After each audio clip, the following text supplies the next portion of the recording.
For today's video mga buddy, itutur ko kayo dito sa balatungan ni Lola. Ito yung sitawan niya. Malalaki na yung mga sitaw. Ang paglagay ng mga straw ito buddy, kagaya lang din sa ampalaya. Nakaganyan lang din oh.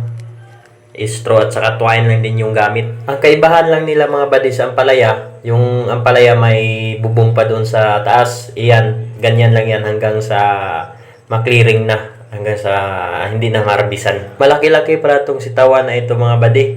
Ayan yung lula ko doon oh. Ang ginagawa ng lula ko dyan mga buddy, ginuguna niya yung mga damo na andun sa puno ng mga sitaw. Para paglagyan siya ng abono, wala siyang kaagaw na damo. Sa kanya lahat na mapunta yung nutrisyon. Itong sitawan ni Lola mga buddy, sobrang laki ito talaga. Galing dito, papunta yan dun sa kabila. Ayan, nagpausok pa siya dyan. Malamo kasi dyang banda na yan eh. Siya lang mag-isa nag-garden ito. Wala siyang kasama. Yan, papunta yan dito sa kabila. Laki-laki din yan. Mga siguro 30 ka tudling siguro. 30 ka linya. Tapos doon naman sa kabila mga buddy, yan yung ampalayahan ni Uncle. Yung nauna ko na i-upload na video.